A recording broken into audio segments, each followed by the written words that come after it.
చేసిన వంటకి రుచి తేడా ఉండొచ్చు కానీ పనులు చాలా తేడా. కానీ అంటారుగా నరభీమ పాకం మేమే బాగా చేస్తాం అంటారుగా. అంటారు నిజమే, కానీ ఇల్లు ఎంత చండాలం అవుతుందో తెలుసా వాళ్ళు వంట చేస్తే. అదే ఆడవాళ్ళు చేస్తే ఎంత మళ్ళీ అది ఎక్కడ ఉంటుందో అక్కడే పెట్టుకుంటారు, నీట్ గా ఉంటుంది. కానీ ఇప్పుడు మీ ఇద్దరిలో వంట ఎవరు బాగా చేస్తారు? చెప్పుకుంటే కొద్దిగా ఇబ్బందిగా ఉంటుంది కానీ జనరల్గా ఎవరు ఒప్పుకోరు కదన్నా. ఇప్పుడు నేను బాగా చేస్తానంటే మా వాడు ఒప్పుకుంటుందా? మామూలు అక్కడ కూడా కొట్లాట మళ్ళీ. ఇప్పుడు మీరేంటంటే ఈ ప్రోగ్రామ్ ఏంటంటే చివరికి అల్టిమేట్ గా మొత్తం ప్రోగ్రామ్ అనేటువంటి కాంట్రవర్సీ పెరుగుతుంది,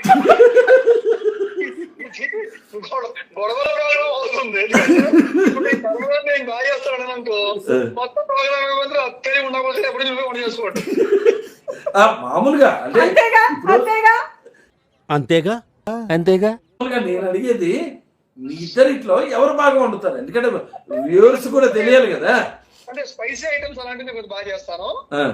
కామన్ గా పులుసులు, పప్పులు, కూరలు అలాంటివి తను బాగా చేస్తాను. మా అమ్మాయి ఇచ్చిన బెస్ట్ గిఫ్ట్ మా ఆవిడ. అదే నేను ఇప్పుడు అదే అడుగుతున్నాను. మ్యారేజ్ కాకముందు నీ లైఫ్ ఎలా ఉంది? మ్యారేజ్ అయిన తర్వాత మన అంటే లైఫ్ లోకి వైఫ్ వచ్చిన తర్వాత మన లైఫ్ ఎలా ఉంటుంది? స్టార్టింగ్ లో లైఫ్ లోకి వైఫ్ వచ్చినప్పుడు అది పెద్ద లైఫ్ అనుకున్నాను, కానీ కత్తిని రెండు విధాలు ఉపయోగించుకోవచ్చు. కత్తెరని ఏదైనా చక్కగా కట్ చేసుకోవడానికి, కూరగాయలు మంచి మంచి వస్తువులు కట్ చేసుకోవడానికి ఉపయోగించుకోవచ్చు, పీకలు కట్ చేయడానికి ఉపయోగించవచ్చు. ఇప్పుడు ఏంటి మేము పీకలు అంటావా ఏంటి? ఉపయోగించే వాళ్ళ సామర్థ్యాన్ని బట్టి ఉంటుంది.